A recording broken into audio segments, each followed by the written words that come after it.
114 surat, 6.236 ayat yang terhimpun dalam 30 juz di dalam mushaf, itu isinya semua adalah daging, ilmu semua itu. Ilmu mengenal Allah, ilmu kita bisa mengenal akhirat, bahwa ada nanti fakta di akhirat setelah kita mati akan diminta pertanggungjawabannya oleh Allah. Ada namanya kiamat, akan hancur dunia ini. Itu ilmunya dari mana? Dari Al-Quran. Ada ilmu tentang dunia, bagaimana mengelola dunia ini dengan isinya, semua harus berpanduan kepada wahyu Al-Quranul Karim. Maka itu peristiwa pertama yang sangat luar biasa terjadi di bulan Ramadan. Makanya kenapa kita berpuasa bulan Ramadan, Pak? Kata Muhammad Abduh dan Rashid Ridho dalam tafsir Al-Manar, kita diwajibkan oleh Allah berpuasa sebulan penuh bulan Ramadan ini, itu tidak lain, tidak bukan adalah dalam rangka kita mensyukuri nikmat turunnya Al-Quran. Kenapa? Karena Al-Quran itu bawa berkah. Al-Quran itu isinya daging semua, ilmu semua untuk menyelamatkan dan mensejahterakan kita dari dunia sampai akhirat. Maka cara mensyukuri nikmat turunnya Al-Quran itu apa? Dengan puasa bulan Ramadan. Sebulan itu kita puasa. Luar biasa. Ini hikmahnya.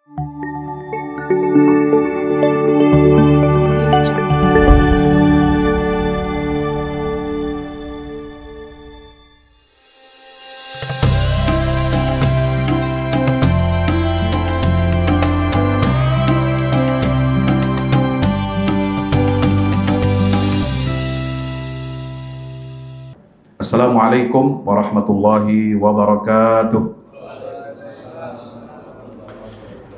Bersyukur kita kehadirat Allah Subhanahu wa taala dengan kita memanjatkan satu kalam yang kata Nabi sallallahu alaihi wasallam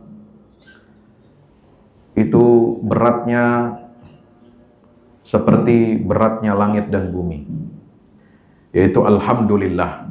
Kata Nabi SAW, subhanallah walhamdulillah tamla'ul mizan.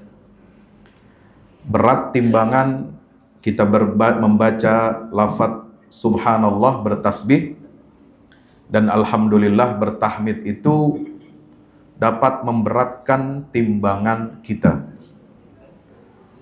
Maka mari kita senantiasa bersyukur kehadirat Allah Subhanahu wa taala dengan mengucapkan alhamdulillahi rabbil alamin. Bersyukur kepada Allah atas segala nikmat karunia-Nya. Hari ini sudah berapa hari puasa? 10 Ramadan. Tapi uniknya di aplikasi Quran Kemenak yang saya ada di HP saya, itu tanggalnya 11 Ramadan. Nah, ini bagus ini. Jadi toleransinya bagus, tinggi. Berarti puasanya diumumkan 10 hari, baru 10 hari maksud saya, tapi tanggalnya di aplikasi Kemenak 11. Alhamdulillah. Bagus apa enggak ini? Bagus, karena kita harus berlapang dada dengan perbedaan ya. Karena kalau kita ribut terus, beda puasa, beda sehari aja ribut. Ya. Ributnya udah main menyalahkan, saling menyalahkan dan membid'ahkan atau menyesatkan lagi. Nauzubillah. Kita nggak boleh seperti itu ya. Karena perbedaan yang ada ini adalah rahmat bagi kita, pilihan. Menjadi ranah bagi ijtihad, dan kemudian dengan itu kita dapat melatih diri untuk berlapang dada dan bertoleransi. Jangan kita teriak toleransi kepada non-muslim, toleransinya luar biasa. Tapi kalau kepada sesama umat Islam, kadang-kadang kita jauh dari kata toleransi itu sendiri ya. Nah, mari kita bersyukur kehadirat Allah. Pada 10 Ramadan ini juga bertepatan dengan peristiwa yang sangat penting dalam sejarah Islam. Ya, yaitu peristiwa penaklukan kota Makkah terjadi di bulan Ramadan. Sebagaimana peristiwa turunnya Al-Quran juga terjadi pada bulan Ramadan tanggal 17 Ramadan. Kemudian terjadinya Perang Badar juga di masa Rasulullah SAW. Pada tahun kedua Hijriah juga terjadi pada bulan suci Ramadan. Maka seperti tema yang disampaikan kepada kami, bahwa saya ditugaskan, ya penceramah itu sebenarnya petugas Pak. Ya, petugas dari DKM. Ya, yang menyuruh menyampaikan materinya itu sudah ditentukan ya. Jadi bukan cuma Katanya ya, presiden itu petugas, ya itu bukan cuma beliau ya, saya juga petugas ya, petugas dari DKM. Menyampaikan materi tentang apa? Tentang Ramadan dan peristiwa penting-penting yang ada di dalamnya. Nah, Bapak Ibu hadirin yang dimakan Allah Subhanahu wa taala, mohon maaf ini nanti biar dia kan. Apa saja peristiwa penting yang terjadi di bulan suci Ramadan dalam sejarah Islam, terutama dakwah Nabi kita Muhammad SAW di era yang pertama? Tentu yang paling pertama dan utama adalah peristiwa turunnya Al-Quran yang sangat fenomenal. Ya. Ayat yang pertama Allah turunkan kepada Nabi SAW di Gua Hira itu, kalau dihitung dengan penanggalan yang biasa dipakai oleh bangsa Arab, bangsa Quraisy pada waktu itu tanggal 17 Ramadan. Apa ayatnya? Iqra bismi rabbikal ladzi khalaq khalaqal insana min 'alaq iqra wa rabbukal akram alladzi 'allama bil qalam 'allamal insana ma lam ya'lam. Dari ayat 1 sampai 5. Menariknya, setelah surat Alaq itu ada surat apa? Al-Qadar ya. Inna anzalnahu fi lailatul qadar. Dua ayat ini berhubungan. Dua surat ini berhubungan satu dengan yang lain. Kalau di surat Al-Alaq itu ayat yang pertama secara mutlak yang diturunkan atau diwahyukan oleh Allah di Gua Hira pada malam Ramadan kepada Nabi kita Muhammad SAW, maka surat Al-Qadar itu berisikan informasi kapan Al-Quran yang pertama itu diturunkan. Maka datanglah surat Al-Qadar itu, Inna anzalnahu, kami turunkan ayat yang pertama tadi itu, gugusan pertama Al-Quran itu, pada malam yang mulia. Ya. Dan dinaskan secara langsung oleh baginda Nabi SAW di surah Al-Baqarah ayat 185, dalam firman Allah yang berbunyi Syahrul Ramadan alladzi unzila fihil Qur'an. Bulan Ramadan itu adalah bulan diturunkannya Al-Qur'an. Untuk apa? Menjadi apa? Hudan linnas, petunjuk bagi manusia. Wa bayyinatin minal huda wal furqan, dan rincian-rincian, keterangan-keterangan dari petunjuk itu dan untuk menjadi pembeda antara yang hak dan yang batil. Hadirin rahmati Allah, coba mari kita bayangkan ya, sekarang mungkin kita sudah berislam ini sejak dari lahir gitu ya. Islam sudah eksis di atas muka bumi ini sudah hampir 15 abad kan? Ya nggak? 1445 Hijriah, berarti 1445 tahun itu dari sejak hijrah. Sebelumnya Nabi berdakwah 13 tahun di Mekah, berarti berapa tuh? 45 sampai tambah 13 berapa? Halo? 58 ya? 58 betul. Berarti sudah 1458 tahun Islam, syariat Islam yang dibawa oleh Nabi Muhammad ini eksis di atas muka bumi ini. Sekarang mungkin kita membayangkan bahwa Islam itu sudah besar, sudah tersebar kemana-mana, sudah banyak pengikutnya. Coba bayangkan seandainya kita hidup di zaman Nabi, hadirkan gambaran dunia pada saat Nabi pertama ya menyebarkan risalah Islam itu, menyampaikan ayat Iqra bismi rabbikal ladzi khalaq itu kepada manusia. Ketika Nabi mendapatkan wahyu ya ayyuhal muddatsir qum fa'andzir, bayangkan itu. Ketika Nabi mendapatkan wahyu ya ayyuhal muzammil, wahai orang yang berselimut, bayangkan itu. Nabi masih ya sendirian. Yang beriman kepada beliau itu hanya segelintir orang. Khadijah istri beliau yang pertama kali beriman. Kemudian sahabat terbaiknya Abu Bakar Siddiq dari orang dewasa. Ali bin Abi Thalib keponakannya yang tinggal di rumah diasuh oleh Muhammad SAW. Baru 3 orang yang pertama beriman itu. Kondisi dunia pada saat itu nggak seperti sekarang. Kita melihat Islam udah tersebar di mana-mana. Ada di Eropa, ada di Asia, ada di Amerika, ada di Jepang, ada di Australia. Di mana-mana sampai kutub utara selatan pun ada. Coba bayangkan ketika Nabi SAW dulu berdakwah pertama. Bagaimana? Begitu susahnya dan sulitnya Nabi SAW menghadapi situasi itu. Apa yang dibawa oleh Al-Quran? ini bukan perkara yang kecil. Ini perkara yang mengubah perjalanan peradaban dunia. Mengubah sistem keyakinan mayoritas manusia yang pada saat itu berada dalam kekufuran, kemusyrikan, hidup dalam peradaban yang namanya jahiliyah. Jahiliyah itu bukan berarti bodoh nggak punya ilmu, Pak, ya. Jahiliyah itu artinya jahil, nggak kenal Allah, nggak kenal bertauhid kepada Allah. Orang Arab jahiliyah pandai berdagang. Ya, mereka punya privilege, punya perjanjian dagang, fakta-fakta perdagangan, fakta ekonomi dengan kerajaan-kerajaan besar, imperium-imperium besar di dunia pada saat itu.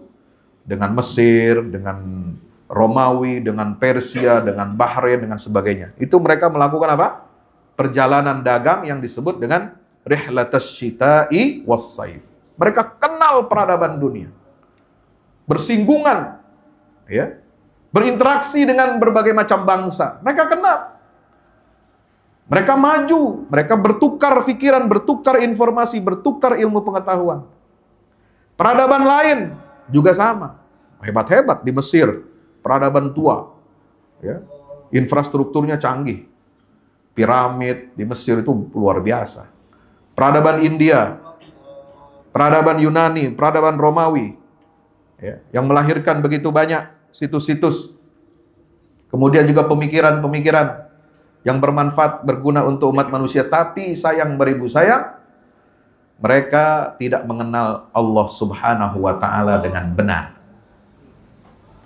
Kalaupun ada yang mengenalkan, itu dampaknya kecil dan diselewengkan oleh umatnya, oleh sejarah umatnya.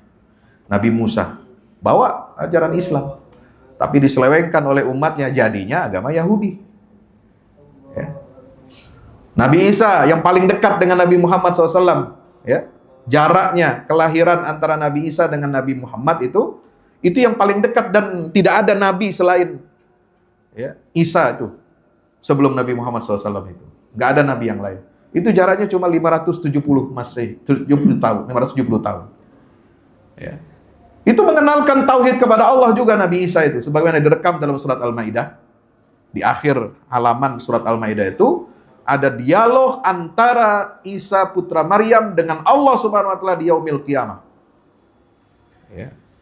Disitulah Nabi Isa menyatakan dengan tegas bahwa ajarannya adalah tauhid yang murni, semurni-murninya, tidak sebagaimana yang diajarkan oleh para pengikut dan kaum-kaum yang ada setelah sepeninggal beliau wafat. Ya. Jadi peradaban dunia itu hidup dalam kegelapan, dalam kemusyrikan, dalam kejahiliahan, nggak tentu arah. Ya. Yang kuat makan yang lemah. Ya. Yang kaya menghisap yang miskin.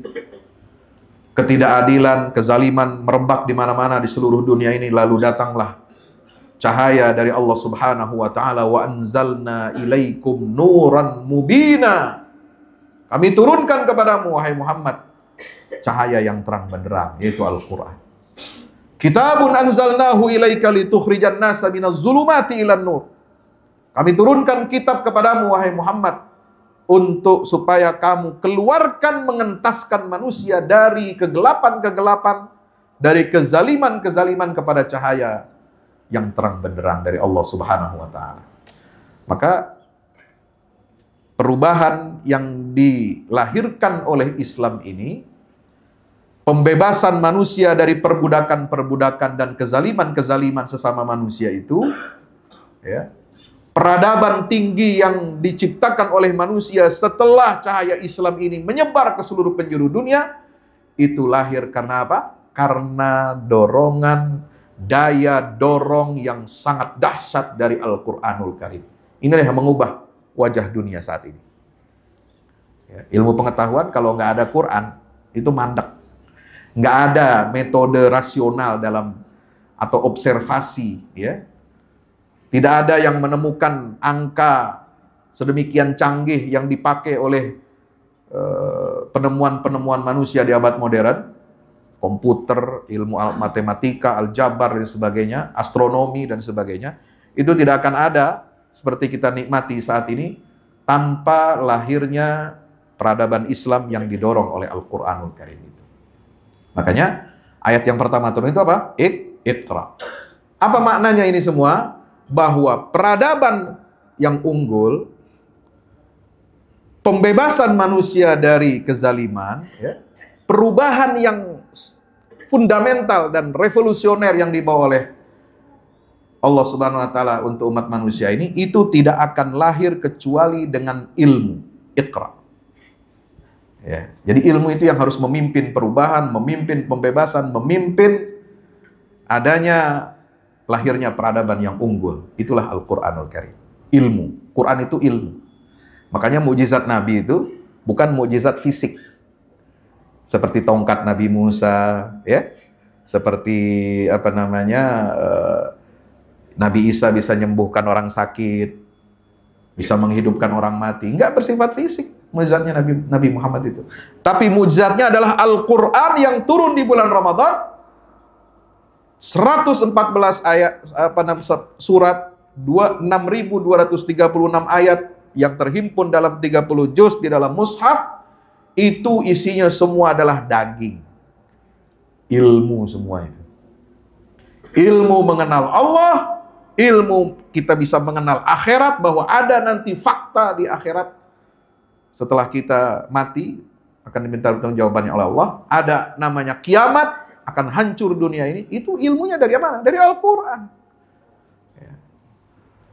Ada ilmu tentang dunia, bagaimana mengelola dunia ini dengan isinya, semua harus berpanduan kepada wahyu Al-Qur'anul Karim. Maka itu peristiwa pertama yang sangat luar biasa terjadi di bulan Ramadan. Makanya kenapa kita berpuasa bulan Ramadan, Pak? Kenapa? Kata Muhammad Abduh dan Rashid Ridho dalam tafsir Al-Manar, kita diwajibkan oleh Allah berpuasa sebulan penuh bulan Ramadan ini, itu tidak lain, tidak bukan adalah dalam rangka kita mensyukuri nikmat turunnya Al-Qur'an. Kenapa? Karena Al-Qur'an itu bawa berkah. Al-Qur'an itu isinya daging semua, ilmu semua untuk menyelamatkan dan mensejahterakan kita dari dunia sampai akhirat. Maka cara mensyukuri nikmat turunnya Al-Qur'an itu apa? Dengan puasa bulan Ramadan. Sebulan itu kita puasa. Luar biasa. Ini hikmahnya. Maka itu orang beragama Islam tapi nggak puasa bulan Ramadan, benar-benar kebangetan, kelewatan itu. Menyia-nyiakan Quran, menyia-nyiakan hidupnya, ya. Diberi cahaya oleh Allah tapi dia nggak mau ambil cahaya itu. Ini kan kebangetan orang ini. Itu orang biadab namanya. Paham biadab? Biadab itu nggak punya adab maksudnya. Ya, orang zolim itu. Dapat nikmat dari Allah tapi dia nggak mau terima. Dia campakkan. Sebagaimana Bani Israel mencampakkan kitab yang telah diberikan kepada nabi-nabi mereka, ya, mereka campakkan dan mereka berbalik badan meletakkannya di belakang punggung mereka. Kenapa? Karena Al-Qur'an ini memuat ajaran-ajaran yang sangat luar biasa yang disimpulkan oleh Syekh Muhammad Rashid Ridho dalam kitab Al-Wahyul Muhammadi. Itu ada 10 poin bagaimana Al-Quran merevolusi alam pikiran dan kehidupan umat manusia ini, sehingga lahirlah peradaban yang unggul itu. Yang kedua, jamaah yang dirahmati Allah Subhanahu wa taala, peristiwa selain turunnya Al-Quran tentu saja berkaitan dengan turunnya Al-Quran itu, karena di dalam Quran ini surat Al-Anfal disebutkan wa ma anzalna ala abdina yaumal furqan yaumal taqal jam'an. Jadi turunnya Quran itu berbarengan atau berhimpitan dengan waktu terjadinya perang Badar. Tapi beda tahun, ya. Cuma Al-Quran menginformasikan bahwa turunnya Al-Quran itu berbarengan atau harinya sama dengan tanggal ketika terjadi perang Badar, begitu. Perang Badar kapan terjadi? Pada tahun 2 Hijriyah. Di mana? Di Gua Hira di Makkah Al-Mukarramah. Tanggal berapa? Bulan Ramadan. Ya. Nah, itulah yang disebut dengan Lailatul Qadar. Ya, jadi Lailatul Qadar itu Para ulama berpendapat kalau secara ibadah ya itu disebutkannya 10 malam terakhir, malamnya malam ganjil kan. Nah, tetapi terjadinya perang Badar itu adalah tanggal 17 Ramadan ya sebagaimana dikemukakan oleh para ahli sirah, ahli sejarah. Hadirin bukan Allah Subhanahu wa taala ya. Bagaimana perang Badar ini terjadi? Apa dampaknya bagi kehidupan umat Islam dan umat manusia di dunia? Perang Badar ini adalah perang pertama dalam sejarah umat manusia yang dilandasi oleh semangat tauhid. Perang yang dilandasi sebagai perang suci.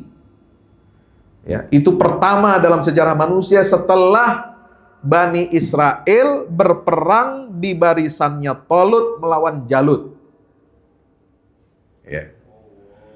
Jadi itulah yang melahirkan Nabi Daud. Ya. Jadi syariat jihad mempertahankan agama Allah, melindungi agama Allah dari serangan orang kafir, melindungi orang beriman dari serangan orang kafir itu pertama kali disyaratkan kapan? Di masa Nabi Daud. Itu. Karena Nabi Daud ini akan menjadi raja, diberikan kemuliaan oleh Allah Subhanahu wa taala, dia menjadi raja dari sebuah kerajaan besar namanya Israel. Ya. Nah, itu diawali dari situ kewajiban berjihad itu. Setelah itu, setelah perang Talut melawan Jalut, lalu Jalut dibunuh oleh Daud dengan izin Allah Ta'ala, tidak ada lagi perang suci di atas muka bumi ini yang berlandaskan tauhid, berlandaskan iman kepada Allah, yang jumlah pasukannya itu mirip. Ya, pasukan Talut itu kecil, sedikit dibandingkan pasukan Jalut. Sama dengan perang Badar, pasukannya sedikit, 315 melawan 1000 pasukan kaum kafir Quraisy. Maka Allah Subhanahu wa taala menyamakan, mengingatkan dua peristiwa ini dalam satu tarikan nafas. Yaitu di surat Al-Baqarah ya, di akhir juz yang kedua. Itu. Ya, peristiwa tentang apa? Perang Talut melawan Jalut. Inilah perang pertama dan itu mirip.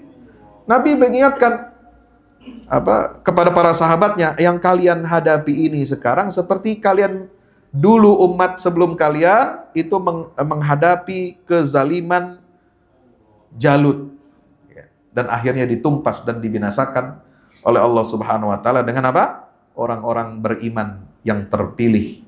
Seperti itulah sebagaimana umat Nabi Daud terpilih bisa mengalahkan Jalut, maka kalian saat ini adalah orang-orang yang terpilih dari barisan kaum beriman yang dapat menghancur dan mengalahkan kesombongan kaum kafir Quraisy. Apa latar belakang terjadinya perang Badar ini, teman-teman dirahmati Allah? Waktu itu ada kafilah dagang ya dari kafir Quraisy akan kembali ke Mekah ya, membawa harta, dan Nabi perintahkan para sahabatnya untuk mengintai, memantau mereka, ya, menggentarkan mereka. Kenapa? Karena mereka ini, orang Mekah ini berzalim, curang. Dia ngambil harta umat Islam ketika mau hijrah, ya. Mereka tahan hartanya, nggak boleh dibawa, dan mereka jarah harta dan properti umat Islam yang ditinggal di Mekah. Ya. Maka Nabi perintahkan ya untuk memperkuat ekonomi Madinah, karena Madinah nggak bisa ditopang hanya dengan apa? Dengan bantuan kaum Ansor, ya, harus ada ya, unsur ekonomi yang bisa menopang persaudaraan Muhajirin Ansor itu. Maka Nabi berinisiatif untuk apa? Suruh beberapa orang sahabatnya untuk mengincar kafilah dagang Quraisy itu untuk mengambil harta-harta yang dijarah oleh orang-orang kafir Mekah itu. Nah, ada sebagian yang kemudian terjadi peristiwa insiden di perkebunan Nakhlah. Ada satu pemuka Quraisy yang terbunuh, Amr bin Al-Hadrami. Maka berita ini tersiar sampai ke Mekah. Lalu kemudian mereka ingin balas dendam, tapi bingung balasnya gimana. Nah, setelah itu ada kafilah dagang Abu Sufyan yang dari negeri Syam mau pulang ke Mekah juga. Pasti lewat Madinah. Kenapa? Karena Madinah itu letaknya di atas Makkah kalau dilihat secara geografi ya. Jadi Makkah, Madinah, baru ke atasnya negeri Syam, itu begitu. Ya. Maka saudara yang dirahmati Allah Subhanahu wa taala, ketika kafilah dagang Abu Sufyan ini mau pulang ke Mekah, ya, dia sangat khawatir, takut-takut dijarah atau dicegat oleh orang Islam ini. Nah, maka dia kirim surat kepada pemuka Quraisy. Kirim surat kepada presidennya Quraisy dan ketua DPR-nya, Abu Jahal. Ya, maka Abu Jahal mengumpulkan semua orang-orang kafir Quraisy di depan Ka'bah, mengagitasi dan memprovokasi supaya kita harus melindungi kafilahnya Abu Sufyan dan kita harus angkat senjata untuk menumpas umat Islam itu. Maka berangkatlah 1.000 orang dari kafir Quraisy itu dari Makkah menuju Madinah, lengkap dengan persenjataan, dilengkapi dengan 70 ekor unta, sekian puluh kuda dan lain sebagainya. Itu berangkat. Nah, ketika akan sampai tiba di Madinah, di lembah Badar, ada kabar Rasulullah SAW mendapatkan kabar bahwa orang-orang kafir Quraisy sudah mendekat. Dan kafilah Abu Sufyan ternyata lolos, ya, artinya sudah lewat Madinah, nggak jadi, ya, dicegat oleh orang-orang kaum muslimin ini. Sehingga lalu kemudian disitulah, ya, yang namanya perang Badar itu memang tanpa persiapan, terjadi secara mendadak. Tujuan Nabi itu mengumpulkan pasukan hanya untuk menghadapi kafilah dagang Quraisy yang dipimpin Abu Sufyan, jumlahnya nggak banyak. Maka Nabi bisa membawa hanya 315 orang saja. Sementara dari Makkah sudah datang sampai ke lembah Badar itu 1.000 orang untuk membackup, ya, kafilah dagangnya Abu Sufyan. Maka terjadilah peperangan Badar itu yang tidak seimbang, tapi kemudian berhasil dimenangkan oleh Allah Subhanahu wa taala untuk kemenangan baginda Rasulullah Muhammad sallallahu alaihi wasallam. Maka turunlah ayat-ayat di dalam surah Ali Imran, di dalam surat Badar, laqad sadaqallahu wa laqad sadaqallahu wa'dahu itahus bi badrin wa antum adillah. Ya. Jadi ada ayatnya itu 123 sampai 125 surat Ali Imran. Kemudian turun surat Al-Anfal, ya, menerangkan tentang hukum pembagian rampasan perang, karena ini perang pertama yang terjadi dalam sejarah kepemimpinan Nabi SAW di Madinah. Inilah perang Badar yang mengubah peta geopolitik bangsa Arab, terutama umat Islam. Berita menangnya umat Muslim, pengikut Nabi Muhammad SAW di perang Badar itu sampai ke telinga Persia dan Romawi, bahwa ternyata ini mulai muncul kekuatan baru yang akan menjadi kekuatan besar yang akan menggulung kekuasaan Imperium Romawi dan Persia. Itulah perang pertama, ya, yang dihadapi oleh baginda Rasulullah. Itu perang di mana? Di bulan Ramadan. Yang ketiga adalah Fathu Makkah, pembebasan kota Makkah. Apa pembebasan kota Makkah? Itu terjadi pada tanggal 10 Ramadan setelah selesai perjanjian Hudaybiyah itu dilanggar oleh kaum kafir Quraisy, maka Nabi SAW mengutus 10.000 pasukan untuk menaklukkan, membuka kota Mekah. Ada 4 pasukan dipimpin oleh para sahabat Nabi, masuk dari 4 penjuru kota Mekah. Ada pasukan yang dipimpin oleh satu Sa'ad bin Ubadah, ada pasukan yang dipimpin oleh Khalid bin Walid, ada pasukan satu yang dipimpin oleh Abu Ubaidah Ibnul Jarrah, dan satu pasukan lagi dipimpin oleh Zubair bin Awam. Ini masuk, masing-masing itu masuk dari 4 penjuru mata angin yang mengarah ke kota Makkah dari lembah-lembahnya. Itulah kemenangan, ya, sangat sempurna Allah berikan kepada Nabi SAW dalam peristiwa Fathu Makkah. Maka turunlah surat Al-Fath ayat 1, ayat 18 dan ayat 27. Ya, la tadkhulunnal masjidal harama insyaallahu aminina muhalliqina ru'usahum muqassirina la takhafun fa'alima ma lam ta'lamu faja'ala min duni dzalika fathan qariba. Bapak yang dirahmati Allah, saya tidak bisa panjang kalam. Kami bawa dari sahabat kita, teman kita dari Gaza, Palestina, seorang hafiz Quran, alumni Universitas Islam Gaza, jurusan ilmu komputer, umurnya baru 28 tahun, jurusan komputer tapi hafal Quran. Alhamdulillah, ya. Kalau kita jurusan syariah kagak hafal, ya. apalagi jurusan yang umum ya ini. Nah, jadi ini kita bawa beliau ini untuk menyampaikan kabar dari Gaza. Apa hubungannya nih? Saya cerita tadi, perang Badar, perang Fathu Makkah dengan Gaza.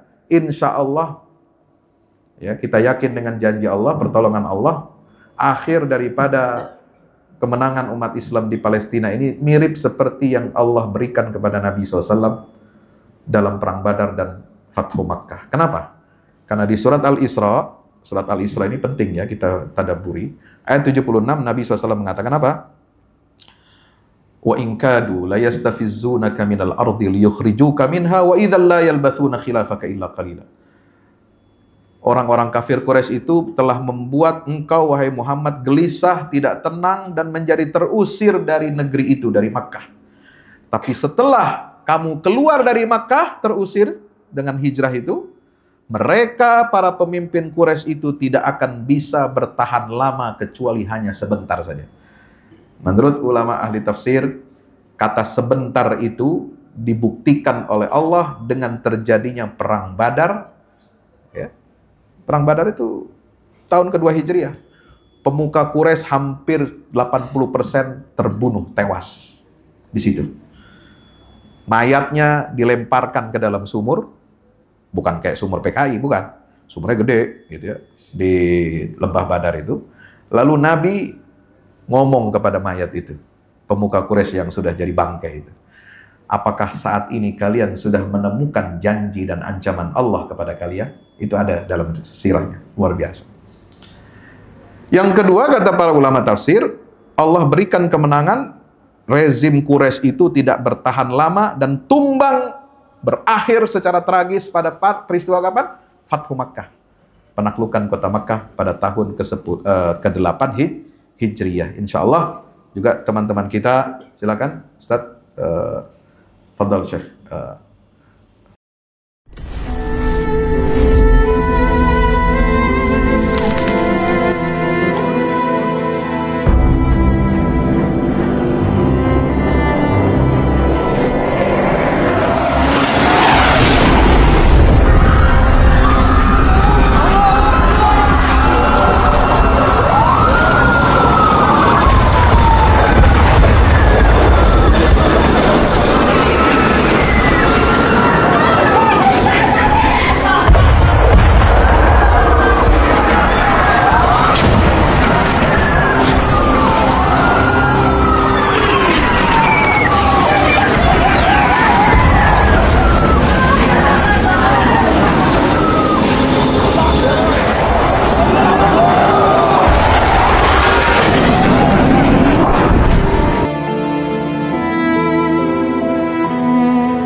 Yang terbaru dari Ustadz Fahmi Salim, 2 buku tentang parenting Qurani dan jihad membela Baitul Maqdis. Buku Wahai Anakku, Benahi Adabmu, Bersihkan Hatimu, buku yang siap membuka cakrawala pikiran dan batin sahabat. Buku Wahai Anakku, Benahi Adabmu, Bersihkan Hatimu disusun dengan mengambil inspirasi dari buah pena Imam Al-Ghazali, Ayyuhal Walad. Buku ini diformat dengan dialog orang tua pada anaknya. Meski begitu, dialog ini bisa dibaca secara umum bagi para calon orang tua untuk anak-anaknya kelak.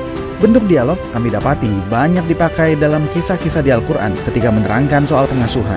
Misalnya antara Nabi Ibrahim dan Nabi Ismail atau Luqman dan putranya. Hadirnya buku ini semoga menjadi penambah keilmuan kita agar tidak salah dalam membentuk generasi penerus yang menjadi pewaris amal jariah kita. Meninggalkan mereka, anak-anak kita sebagai investasi amal soleh yang akan terus mengalir kepada kita. Dapatkan buku Wahai Anakku, Benahi Adabmu, Bersihkan Hatimu segera.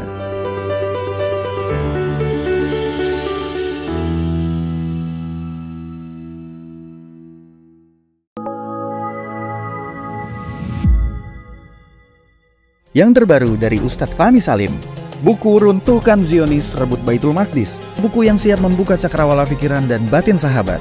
Sudah bisa dipesan sekarang juga. Hasil yang dicapai para mujahidin dalam pertempuran Badai Al-Aqsa 7 Oktober 2023 memiliki arti penting ataupun nilai strategis, bukan hanya dalam pembuktian bahwa kekuatan Israel bisa dikalahkan bahkan oleh pihak yang memiliki persenjataan jauh di bawahnya, melainkan juga dalam menyadarkan dunia Islam, terutama para pemimpinnya yang memilih menjadi penonton ketimbang membantu sesama saudaranya. Buku ini adalah salah satu bentuk dukungan dan ikhtiar dengan niat berjuang bersama-sama dengan mujahid Palestina. Tak sekedar memberikan informasi, membeberkan fakta atau data kepada halayak di Indonesia. Buku ini juga hadir untuk meluruskan tudingan bahkan fitnah terhadap para pejuang di sana. Betapapun kita berada jauh dari Al-Quds, melalui buku ini kita akan dapatkan bagaimana kita bisa memperoleh pahala yang sebanding dengan para pejuang di garda terdepan di negeri perlawanan Palestina. Dapatkan buku Runtuhkan Zionis Rebut Baitul Maqdis segera.